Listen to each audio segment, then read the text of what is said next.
I'm Reese Zucker, and today I'll be doing my speech with my audience member, Rosemary. Hi.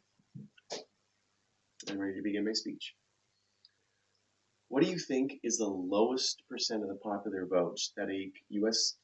presidential candidate could receive and still win the election? Well, the answer is 23%. A candidate could receive as little as 23% of the popular vote and yet still win the presidential election. Why is this? Well, that's because of the system of the Electoral College. That's a system unique to the United States that instead of directly voting a president by popular vote, instead, each state gets a number of votes according to the number of representatives they have in Congress. Now, this may seem to represent each state really well, but as a voter and with a presidential election coming in just over a year, I'm going to be talking about the Electoral College and why I think we should abolish it.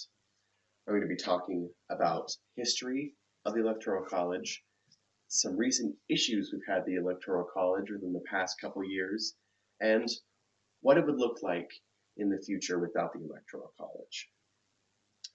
So, starting off with the history.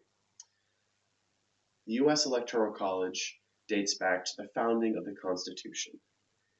According to the U.S. National Archives, the Electoral College was a compromise between those who wanted a president elected directly through a popular vote and those who wanted a president elected through congressional vote. Now, the archives failed to give a lot of context to this situation. So the Brennan Center analyzed old constitutional documents and found another reason to why the Electoral College was adapted. According to the Brennan Center, the South and Thomas Jefferson greatly preferred the Electoral College because it enabled the South to maintain an immense amount of power throughout early history. Due to the Three-Fifths Compromise, the Southern states had a large representative population in Congress. Over a third of the citizens, counted for their congressional power within the South, were enslaved people. That's due to the Three-Fifths Compromise. And due to this, they were able to maintain congressional power.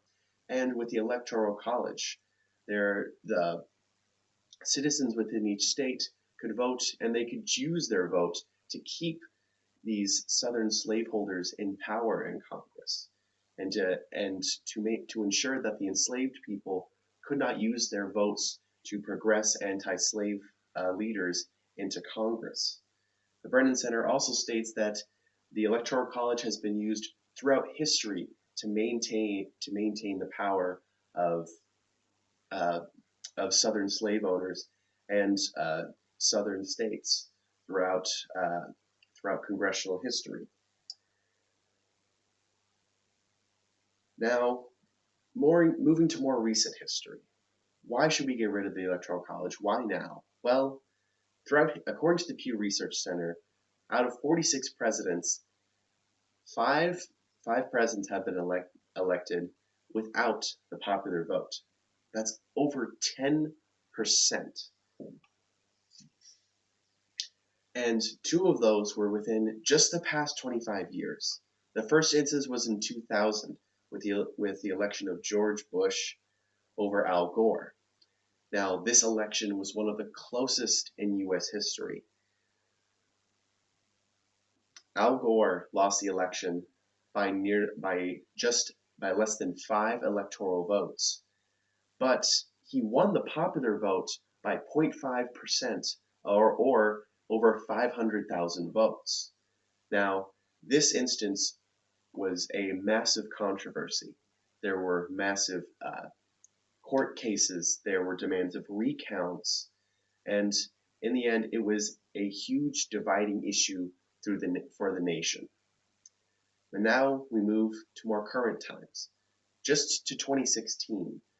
From the 2016 election, Donald J. Trump beat Hillary Clinton. He won the electoral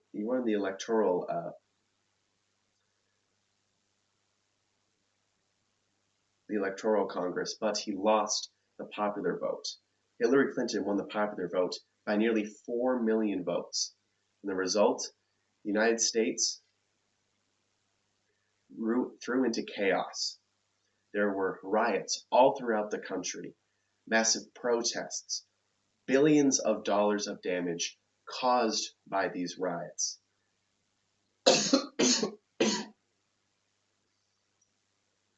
And according to Gallup in 2020, we're still dealing with the results of the 2016 election.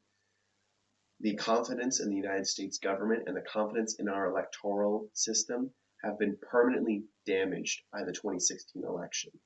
And due to abysmal history of voter turnout within the United States, it's unlikely that our system is going to improve, and it's likely that instances like the 2000 election and the 2016 election are going to happen again.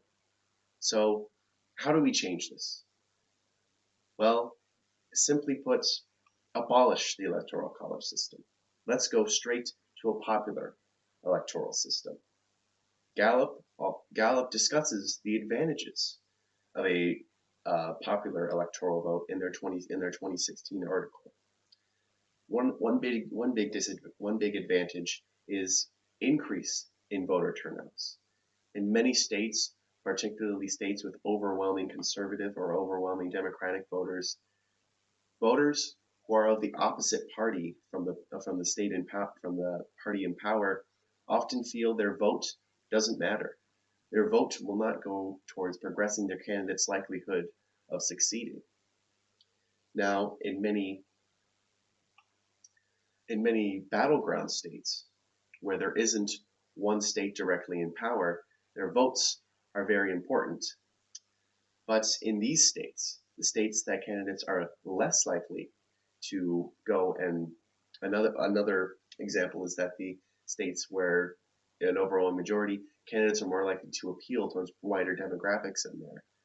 An overall widened demographic of candidates could greatly improve the political divide in our nation. So,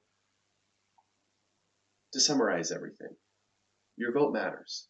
Your vote shouldn't be more valuable than others.